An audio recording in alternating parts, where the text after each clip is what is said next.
Use phone কিনবেন নাকি নতুন ফোন কিনবেন? ভাই এই ধরনের প্রশ্ন শুনতে শুনতে আমি আসলে হয়রান। আমি ভিডিও পোস্ট করলে সবাই জিজ্ঞাসা করে ভাই ইউজ ফোন কিনলে কোনো সমস্যা নাই তো? আপনারা যদি একটা নতুন ফোন কিনেন সেক্ষেত্রে কি কি জিনিস পাচ্ছেন? আপনি নিশ্চিন্তে থাকতে পারতেছেন যে আপনার এই ফোনে কোনো ধরনের সমস্যা নাই। 1 বছরের অফিসিয়াল ওয়ারেন্টি আছে, কিংবা অফিসিয়াল ওয়ারেন্টি না থাকলেও সার্ভিস ওয়ারেন্টি আছে। আপনারা যদি আনঅফিসিয়াল ফোন কিনেন তাহলে সেখানে 10 দিনের রিপ্লেসমেন্ট গ্যারান্টি আছে। আপনার ব্যাটারি, ডিসপ্লে কোনো বিষয় নিয়ে কিন্তু আপনার কোনো ধরনের চিন্তা করার কিছু নাই। কিন্তু একটা বিষয়, আপনারা যদি নতুন ফোন কিনেন তাহলে আপনারা যেই দামে ফোন কিনতেছেন, ধরুন 30,000 40,000 টাকা যে ফোন কিনতেছেন, সেই ফোনে যে ফিচার পাবেন সেগুলো আপনারা অনেকে সন্তুষ্ট হবে না। দেখা যাবে যে এই ধরনের ফিচার আপনার ভালো লাগবে না, ক্যামেরা কম, প্রসেসর ভালো না। কিন্তু এই ক্ষেত্রে আপনি কিন্তু 30-40 হাজার টাকা ইউজড ফোন যদি ভালোভাবে দেখে শুনে কিনেন তাহলে কিন্তু আর কোনো ধরনের সমস্যা নেই।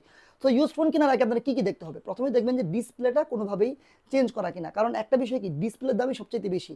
এই ধরনের ফোনে অ্যামোলেড ডিসপ্লে থাকে, একটা ডিসপ্লের দামে 17-18 হাজার টাকা। সো প্রথমেই দেখবেন ডিসপ্লেটা চেঞ্জ করা কিনা, তারপরে ব্যাটারি হেলথ ওকে আছে কিনা। অ্যান্ড্রয়েড কেনার সময় অনেকক্ষণ ভিডিও করে, অনেকক্ষণ ক্যামেরা চালিয়ে দেখবেন যে কোনো ধরনের প্রবলেম ফেস করেন কিনা, তারপরে এই ধরনের চার্জিং ঠিক মতো হচ্ছে কিনা, অর্থাৎ এবং বিক্রেতা কি ট্রাস্টেড কিনা, এই বিষয়গুলো যদি দেখে কিনেন তাহলে আপনারা চাইলে ইউজ ফোনে কিনতে পারেন, এক্ষেত্রে কোনো ধরনের সমস্যা নেই।